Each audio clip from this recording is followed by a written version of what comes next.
今天给大家分享一个玉米面新吃法。碗里放150克玉米面，用开水把面烫一下，搅成这种面疙瘩的形状就可以了。加入200克面粉，放1小勺白糖，3克酵母粉，用温水调成面糊，也可以用温牛奶代替温水，搅拌到完全没有面粉颗粒，这种粘稠度就可以。盖上保鲜膜发酵1个小时。也可以提前1晚上做好，放冰箱冷藏发酵1夜。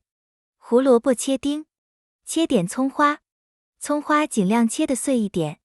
电饼称预热刷1层油，发好的面糊不要搅拌，直接倒进去，撒上胡萝卜丁和葱花，再撒点黑芝麻，盖上盖子，小火烙3分钟。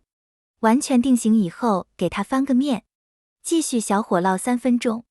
烙的饼比较有弹性，两面金黄就可以了。懒人版的玉米面大饼就做好了，不用揉面，不用擀面，做法超简单，吃起来蓬松暄软，葱花的香味特别浓，粗粮细做，营养又健康。喜欢的朋友一定要试一下。